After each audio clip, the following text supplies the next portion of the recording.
YouTube continues to demonetize many videos. If you like this channel, please click on my Patreon page, link in the description.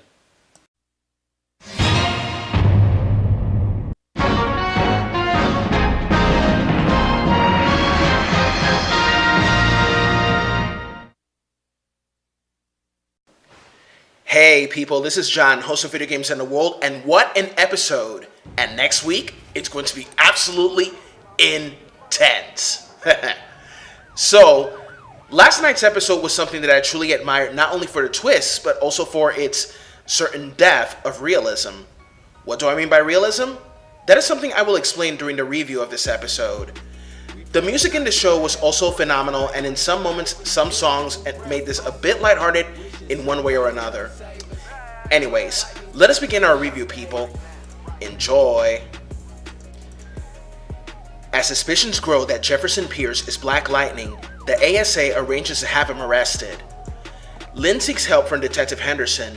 Meanwhile, as Jefferson is in custody, Gambi and Anissa work together to show Black Lightning is still running the streets of Freeland.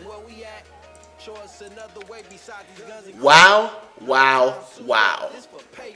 Seriously, this is an episode that I can tell was very well written and the realism was just phenomenal.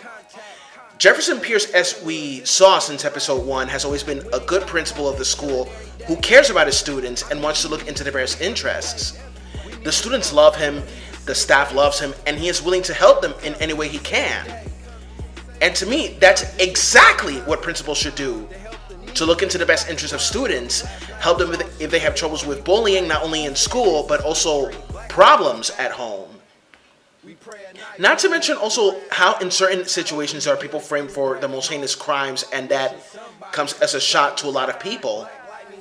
False accusations of criminal acts on someone can have severe consequences not only on the family, but also on friends. And that's something that people shouldn't go through. No one, black, white, Hispanic, Asian, male, female, straight, lesbian, transgender, bisexual, or gay should go through. No one has to go through that. For God's sake, look at what POCs who were falsely accused of crimes went through. The Scottsboro Boys, Daryl Hunt, Brian Banks, Clarence Bratley, and God knows how the list goes on. But hey, it's not just POCs that can be wrongfully convicted. It can happen to anyone. Anyone. It was very admirable seeing how the students stood in defense of their principal, because he keeps them all on the right track so they won't have to live a path of crime, drugs, gangs, and violence. Jefferson Pierce as a principal is more like a combination of Joe Louis Clark and Bobby Austin. The action scenes were phenomenal, especially during that scene where Anissa was walking down the streets and everybody was like crazy. I laughed a lot. From what I can tell, it's not only Tobias Will that Black Lightning needs to fight against, but most likely against Lala and the ASA. So finally, to wrap this up, I really enjoyed this episode and I'm totally loving the show even more. Not to mention that I am very happy that Black Lightning is getting a second season. Although it's disappointing to some people that the show is not part of the Arrowverse, I think it makes it even more interesting. And speaking of the Arrowverse, boy am I gonna get some heat for this. But I stopped watching after Arrow Season 3 and The Flash because I lost interest, and they both lost me.